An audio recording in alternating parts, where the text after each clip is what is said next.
Boker Mevorach, les filles, j'espère que vous êtes en pleine forme Be'ezrat Hashem. Alors déjà, merci à toutes celles qui ont pu se mobiliser pour assister au séminaire du Rav Fison. C'est un immense, immense zérout que de venir étudier. Et votre mérite est en fait multiplié par le nombre de personnes qui ont assisté, parce que sans vous, et sans toutes les autres, en fait, le séminaire n'aurait pas pu se tenir. Donc non seulement il y a votre mérite personnel, il y a celui démultiplié de toutes les personnes qui ont pu assister à ce séminaire et toutes les personnes qui, Be'ezrat Hashem, écouteront le cours en fait par diffusion sur tous les canaux en fait où nous le transmettrons, Be'ezrat Hashem Bekarov Mamash. Aujourd'hui, on va travailler en fait sur une notion qui est l'unité, l'union avec Akadosh Baruch Hu. Et c'est ça le tachlit de la création, c'est ça notre mission dans ce monde. Et cette mission permet, avec un sous-jacent très très important, c'est le tikkun, la réparation, l'amélioration du monde. Il est écrit à propos du verset, le troisième jour, Abraham leva les yeux et vit l'endroit de loin. Le Khatam Sofer va écrire, dans notre exil, où nous attendons le troisième jour, c'est-à-dire le troisième Beth Amikdash, on aperçoit, en levant les yeux, que nos fautes sont si nombreuses que l'endroit va nous paraître loin. La raison provient, Be'ikar, avec nos rapports avec les nations du monde et avec notre assimilation notamment, Loaleno, avec les non-juifs. La seule solution, dit le Khatam Sofer, c'est de nous séparer d'eux. Et c'est pourquoi Avraham Avinu va dire à Ishmaël et à Eliezer, restez ici, peuple qui ressemble à l'âne pour la chomriout, pour l'envie, pour le désir inassouvi, intarissable de la matérialité. Restez ici afin que vous ne vous joigniez pas à nous. Moi et l'enfant, nous irons jusque là-bas. Moi et l'enfant, nous nous prosternerons et nous retournerons vers vous. Lorsque les peuples du monde voudront nous convertir, et des fois, ça se fait de manière extrêmement insidieuse, par des musiques, par des choses qu'on regarde, par des séries, par des chadashot, par des trous-notes d'âme, par des qualités d'âme qui sont partagées et essaimées et développées, alors qu'elles ne correspondent pas en fait à notre judaïsme. Quand les peuples du monde voudront nous convertir, qui voudront leur enseigner les voies de Dieu, nous devons d'abord apprendre à nous séparer d'eux. Nous devons apprendre à aller vers eux pour leur enseigner et non pas pour qu'ils nous enseignent justement ce qui les anime. Mais ils ne devront pas être parmi nous. Comme il est écrit, il ne viendra plus chez toi, ni incirconcis, ni impur. Après cela, Avraham Avinu ajoute, nous retournerons vers vous, mais non pas vous vers nous. Quand on approfondit ces paroles prophétiques du Khatam Sofer, Ishmaël et Eliezer vont représenter symboliquement les branches des nations du monde, les fameux Gog et Magog dont on entend tant parler justement avant l'arrivée du Mashiach. En fait, comme on l'a vu à plusieurs reprises dans nos cours sur le Mashiach et sur la Géoula, Avraham Avinu avait pris sur lui d'amener le monde à reconnaître la Malchut d'Akadosh Baruch Hu, à proclamer la royauté d'Hachem dans ce monde. Au début, il a cru qu'il pouvait s'associer à Ishmaël et à Eliezer, à la Hakeda. Son idée initiale était de conduire les nations à conclure une alliance globale, une bride globale, une alliance d'amour avec Akadosh Baruch Hu, allant jusqu'au bitoul, à l'abnégation suprême.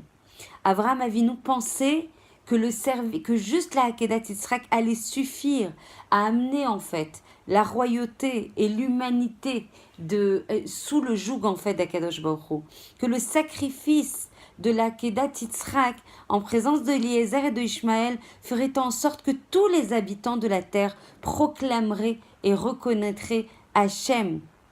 Hachem, devant toi, tout genou doit fléchir et c'est par toi que toute langue doit jurer. Donc il avait l'impression qu'en s'associant Ishmaël et Eliezer, grâce à ce canal extrêmement kadosh de Messirut Nefesh qui était la Kedat Yitzhak, où il a voulu en fait sanctifier, sacrifier tout son attitude, tout son futur, alors du coup il allait pouvoir se rallier toutes les nations du monde et proclamer par là la royauté d'Akadosh Baruch Hu unique pour l'humanité tout entière. Mais quand Avraham Avinu s'est approché, il a remarqué qu'un nuage planait sur la montagne et ce nuage symbolisait toujours le fait de se cacher. C'est écrit dans Dvarim, au mont Sinaï, Chonen Anan ve'arafel, le ciel était voilé de nuages et de brouillards. Vous savez ce que ça représente? Ça représente le Esther Panim, ça représente la capacité de la Shrina à se voiler. Ça nécessite de penser à l'illustration, à la symbolique extrêmement forte que l'obscurité de l'exil, les souffrances, les sacrifices, les massacres, tout ça était mamache matérialisé par ce voile, par ce nuage, par ce brouillard, les massacres, les épreuves, les sacrifices que le Ham Israël auront à subir. Et ça, Ishmaël et Eliezer ne l'ont pas distingué. Ils n'ont pas vu, ils n'ont pas eu cette capacité à voir cette nuée et ce voilement. Quand Abraham a vu justement ce nuage et ces brouillards, il a déduit qu'il n'était pas encore mûr pour participer à la complétude, à la, à la finalité de l'amélioration du monde. Il n'était pas digne de conclure cette bride d'amour avec Akadosh Baruch Hu, qui devait aller jusqu'au sacrifice de leur vie. Ils étaient si fortement encore attachés au matériel, à la chomriout, au chamor, qu'ils ne pouvaient pas totalement s'en détacher.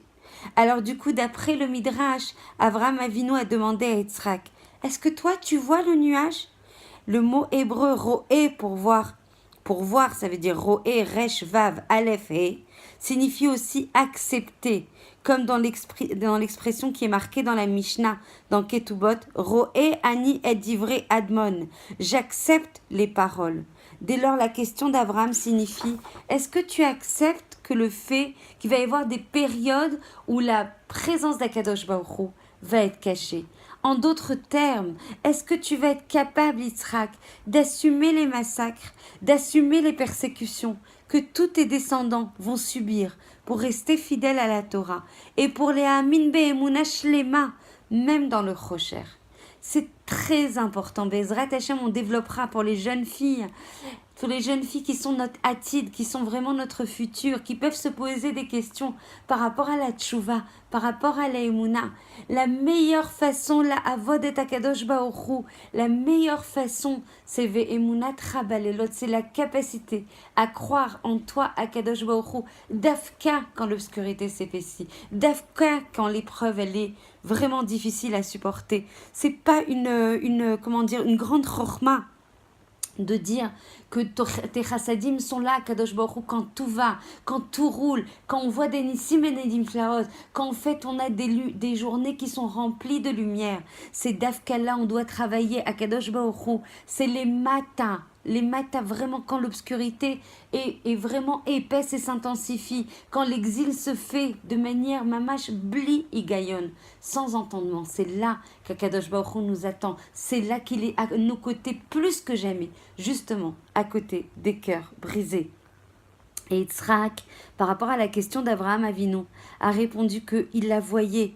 Et non seulement il la voyait, il l'acceptait tout sur lui. Par contre, Ishmaël et Eliezer n'ont pas vu ce nuage.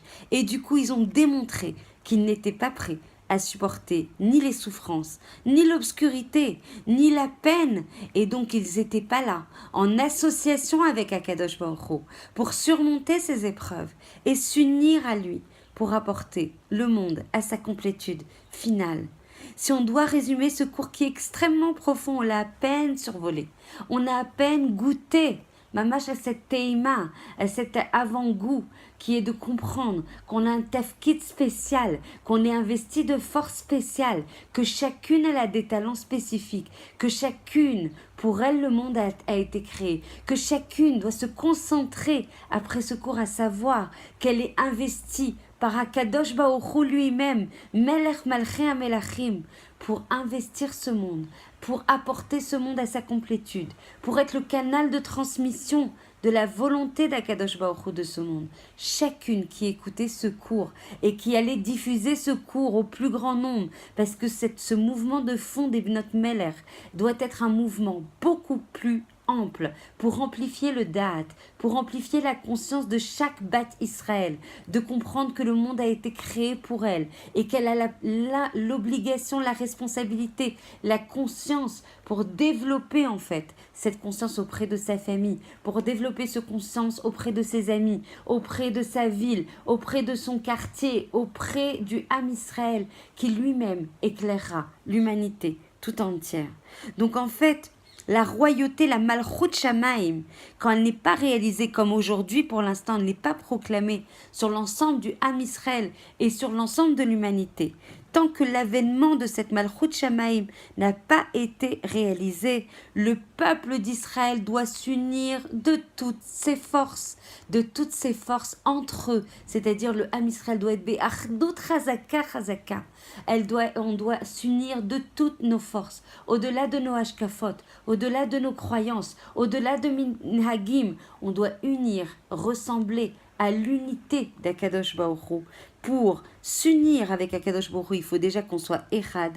Et comme le dit Abraham, nous nous prosternerons, c'est-à-dire qu'on s'annulera totalement devant Akadosh Baruch Hu. Quand ce jour arrivera, on sera capable, les vater, Bezrat Hashem, de s'annuler devant l'autre qui a une déa différente, qui a une façon de voir différente, qui a des minagim différents, qui a des hashkafot différents, qui aura une tfissa de la vie, un angle de vie, un angle de lecture, des convictions différentes. Quand on s'annulera, nous, pour faire passer l'autre, et donc pour s'unir à l'autre, et donc pour proclamer Akadosh Baruch Hu unique, alors là, on pourra proclamer la royauté d'Akadosh Baruch Hu. Et c'est ça, l'unique, l'exclusive finalité de la Géoula, à laquelle on attend tant, à laquelle on aspire tant, à laquelle on s'anime tant, Bezrat Hashem. Et du coup, on reviendra vers Akadosh Baruch Hu pour parfaire, pour progresser, pour s'unir, pour le remercier. Il n'y a rien de plus grand que la capacité à remercier à chaque instant Hachem d'être parmi le peuple nifrar. Et d'ailleurs, on travaillera, je pense que ça sera l'objet d'un séminaire juste après celui qu'anime avec brio, avec intensité, avec Messirut Nefesh, le Rav Fison, qu'Hachem lui accorde Arichut Yamim Be'ezrat Hachem. Amen ve Amen pour tous ces chidushim Be'ezrat Hachem. Notez aussi qu'a priori, on va faire un tioul avec le Rav Fison à Chevron le 3 décembre, Be'ezrat Hachem, un tioul complet du matin jusqu'au soir. On va voir plusieurs étapes, on va faire Chevron, on va faire des choses au niveau du Kotel Be'ezrat Hachem et on finira par le Kever Rachel. Donc un tioul extrêmement riche de tochen, de contenu pour apprendre, encore être conscient, encore comprendre quel tachlit mesouyam,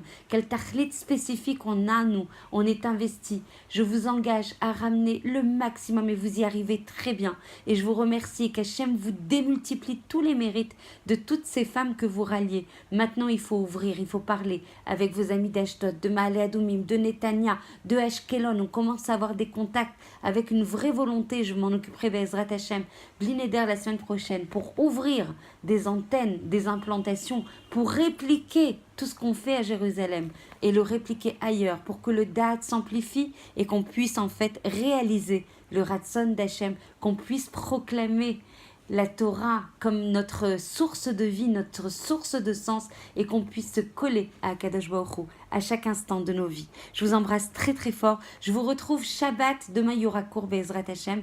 Blinéder, je vous retrouve Shabbat à 13h50. Pendant ces Shabbatot d'hiver, on n'a pas le choix. Je vous engage vraiment à venir. Vous savez à quel point l'étude du Shabbat est extrêmement importante pour apporter de la lumière, pour apporter de la shmira, de la protection au Ham Israël. 13h50 Be'ezrat Hachem. Je sais que c'est très dur. Même pour moi, c'est dur, mais ça vaut le coup. Et de toute façon, Hachem nous attend et sa Torah est tellement douce. Elle nous apporte tellement de vitalité et de joie qu'on n'a pas le choix. Il faut se démener pour étudier la Torah. Il faut payer un prix. Be'ezrat Hachem, Hachem nous donnera les forces pour arriver à 13h50 Be'ezrat Hachem. Je vous embrasse très très fort.